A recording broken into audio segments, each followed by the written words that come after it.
چوتھی حدیث جامعہ ترمذی میں، سنن ابی داؤد اور سنن ابن ماجہ کے اندر 11 صحابہ کی ان کی طرف سے یہ خوشخبری اور بشارت نبی صلی اللہ علیہ وسلم کی نماز کا طریقہ، 11 صحابہ کی گواہی۔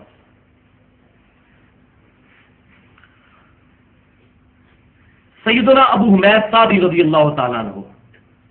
یہ حدیث ترمذی میں موجود، ابو داؤد میں موجود، ابن ماجہ میں موجود، اور اس سند پر امام بخاری رحمۃ اللہ علیہ ایک حدیث بھی لے کر آئے ہیں صحیح بخاری کے اندر انٹرنیشنل نمبرنگ کے مطابق 828 نمبر۔ یہ میں اس لیے بتا رہا ہوں کہ بعض بدبخت اس حدیث کو ضعیف ثابت کرنے کی کوشش کرتے ہیں اور وہ کہتے ہیں کہ تابعی کی ملاقات ہی ثابت نہیں ہے ابو حمید سعدی سے، تو تابعی کی ملاقات محمد بن عمر بن عطا جو تابعی ہیں ان کی ملاقات ثابت ہے، صحیح بخاری میں متصل سند پوری موجود ہے اسی سند پہ۔ وہ کہتے ہیں کہ میں نے سیدنا ابو حمید سعدی رضی اللہ تعالیٰ عنہ کو 10 صحابہ کی موجودگی میں پایا، اور یہ واقعہ نبی صلی اللہ علیہ وسلم کی وفات سے تقریباً 25 سے 30 سال بعد کا ہے،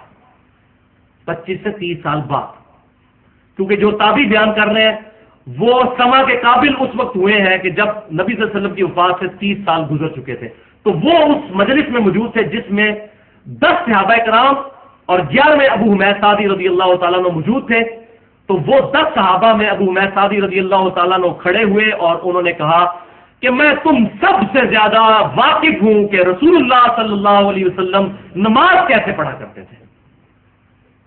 تو پتہ ہے ان صحابہ نے کیا کہا؟ انہوں نے کہا اے ابو حمید، آپ تو بالکل آخر میں مسلمان ہونے والے صحابہ میں سے تھے، آپ نے تو نبی صلی اللہ علیہ وسلم کی اتنی صحبت ہی نہیں کی جتنی ہم نے صحبت کی ہے، کیونکہ اس میں سیدنا ابو قتادہ بھی موجود تھے رضی اللہ تعالیٰ عنہ جو جید صحابہ میں سے تھے، تو آپ تو بالکل اینڈ پر مسلمان ہوئے ہیں، آپ نے تو آپ صلی اللہ علیہ وسلم کی اتنی صحبت ہی نہیں کی ہے اور آپ دعویٰ کر رہے ہیں کہ آپ ہم سے بھی زیادہ نماز کا طریقہ جانتے ہیں۔ لیکن صحابہ میں عاجزی تھی، انہوں نے نہیں کہا بیٹھ جا تو، انہوں نے کہا کہ آپ بیان کیجئے کہ نبی صلی اللہ علیہ وسلم کی نماز کا طریقہ کیسا تھا، یعنی اگر ٹھیک ہوا تو ہم تصدیق کر دیں گے اور غلط ہوا تو آپ کی اصلاح کر دیں گے۔ تو پھر الحمدللہ انہوں نے جو نماز کا نقشہ کھینچا ہے، الحمدللہ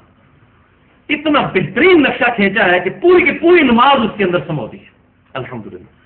اب یہ ورڈ بائی ورڈ میں پڑھ کر سناتا ہوں، اس کا ٹیسٹ ہی اس میں ہے۔ سیدنا ابو حمید سعدی رضی اللہ تعالیٰ عنہ 10 صحابہ جن میں ابو قتادہ بھی موجود تھے کھڑے ہوئے، اور یہ سارا معاملات جو میں نے بیان کیا اس کے بعد وہ کہنے لگے کہ رسول اللہ صلی اللہ علیہ وسلم جب بھی نماز کے لیے کھڑے ہوتے تو اپنے دونوں ہاتھوں کو کندھوں کے برابر اٹھاتے، پھر تکبیر کہتے۔ تو دونوں طریقوں سے درست ہے، پہلے اللہ اکبر کہہ کے بعد میں ہاتھ اٹھانا، سائملٹینیسلی اٹھانا، یا پہلے ہاتھ اٹھانا اور بعد میں اللہ اکبر کہنا، یہ تینوں طریقے حدیث میں ثابت ہیں۔ بخاری مسلم میں ہم پڑھ چکے کہ آپ صلی اللہ علیہ وسلم اللہ اکبر کہتے اور دونوں ہاتھ کندھوں تک اٹھاتے، اس میں ہے کہ دونوں ہاتھ کندھوں تک اٹھاتے اور اللہ اکبر کہتے، تو اس میں الحمدللہ امت کے لیے آسانی ہے۔ پھر تکبیر کہتے، پھر قرات کرتے، پھر تکبیر کہہ کر ہاتھوں کو کندھوں کے برابر اٹھاتے اور پھر رکوع کرتے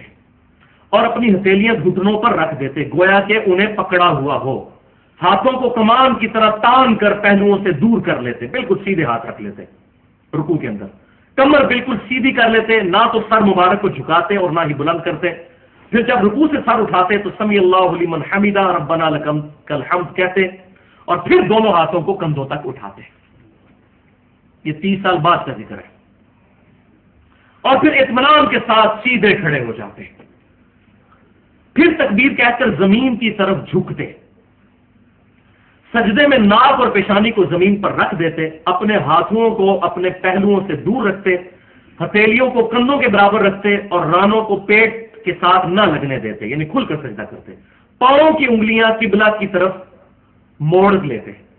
یعنی ایسے مڑی ہوئی ہوتی قبلہ رخ، میں انشاءاللہ پریکٹیکل بھی کر کے بتا دوں گا۔ پھر سر اٹھاتے، بائیں پاؤں کو موڑ لیتے اور اس پر بیٹھ جاتے، اور اس قدر اطمینان سے بیٹھتے کہ ہر ہڈی اپنی جگہ پر آ جاتی، یعنی جلسے کے اندر 2 سجدوں کے درمیان سکون سے بیٹھ جاتے۔ پھر آپ صلی اللہ علیہ وسلم سجدہ کرتے، پھر تکبیر کہہ کر اٹھتے اور بایاں پاؤں موڑ کر اس پر بیٹھ جاتے، اس قدر اطمینان کے ساتھ کہ ہر ہڈی اپنی جگہ پر آ جاتی، یعنی دوسرا سجدہ کر کے بھی پھر بیٹھ جاتے آپ صلی اللہ علیہ وسلم۔ اس کو کہتے ہیں جلسہ استراحت۔ یہاں تو ذکر ہے اور بخاری شریف میں اس کا حکم بھی موجود ہے، وہ میں جب علماء عرب کا رد کروں گا کہ انہوں نے نماز کے اندر جو خرابیاں ڈالی ہیں اس وقت علماء حرمین میں، تو ان کی انشاءاللہ تعالیٰ جو علمی گرفت کروں گا اسی لیکچر میں، اس میں بتاؤں گا کہ دوسرے سجدے کے بعد بھی آپ صلی اللہ علیہ وسلم بیٹھ جایا کرتے تھے، بیٹھ جاتے حتیٰ کہ ہر ہڈی اپنی جگہ پر آ جاتی، پھر آپ صلی اللہ علیہ وسلم کھڑے ہوتے اور دوسری رکعت بھی اسی طرح مکمل فرماتے. پھر جب دوسری رکعت کے بعد کھڑے ہوتے تو تکبیر کہہ کر اپنے دونوں ہاتھوں کو کندھوں تک اٹھاتے، یعنی 2 رکعتیں مکمل کرنے کے بعد جب تیسری رکعت میں کھڑے ہوتے تو وہی مولا علی نے جو کہا تھا رضی اللہ تعالیٰ عنہ کہ آپ صلی اللہ علیہ وسلم سجدتین کے بعد یعنی کہ 2 رکعتوں کے بعد بھی رفع الیدین کرتے تھے، انہوں نے بھی اسی کا ذکر کیا. پھر آپ صلی اللہ علیہ وسلم اپنی باقی نماز میں بھی ایسا ہی کرتے، حتیٰ کہ جب آخری سجدہ ہوتا جس کے بعد آپ صلی اللہ علیہ وسلم نے سلام پھیرنا ہوتا تو آپ صلی اللہ علیہ وسلم تورک فرمایا کرتے تھے. تورک کیا ہے؟ وہ صحیح بخاری میں پورا طریقہ بھی موجود ہے، اس میں بھی موجود ہے کہ آپ صلی اللہ علیہ وسلم اپنا دایاں پاؤں مبارک کھڑا کر لیتے اور بائیں پاؤں مبارک کو دائیں پاؤں کی پنڈلی سے گزار کر بائیں کولے پر بیٹھ جاتے، جس طرح ہماری گھر میں عورتیں تشہد بیٹھتی ہیں. یہ ہے صحیح سنت کا طریقہ. تو یہ بڑی عجیب بات ہے کہ عورتیں ہاتھ بھی صحیح اٹھاتی ہیں.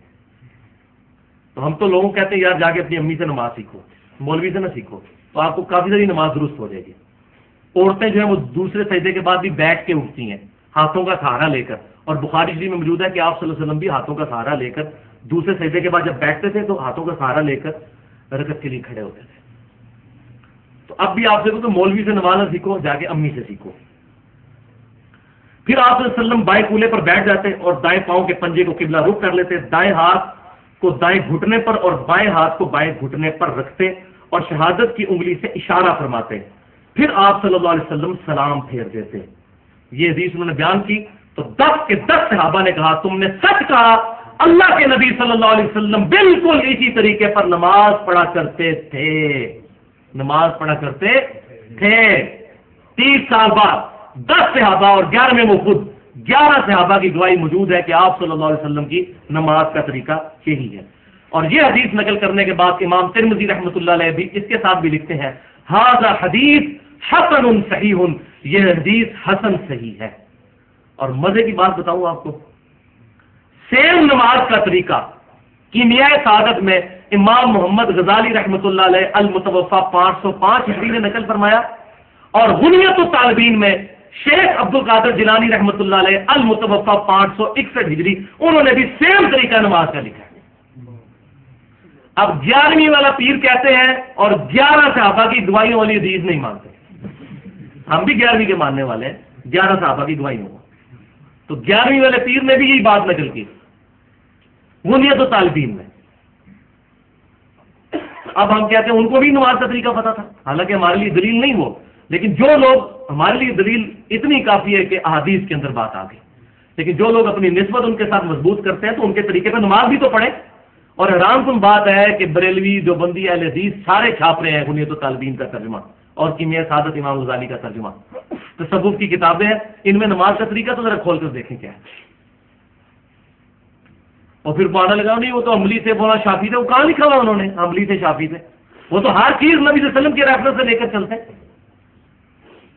تو پھر میں اس پہ ایک بڑا سخت جملہ بولتا ہوں، اگر آپ حملی ہو کر رفع الیدین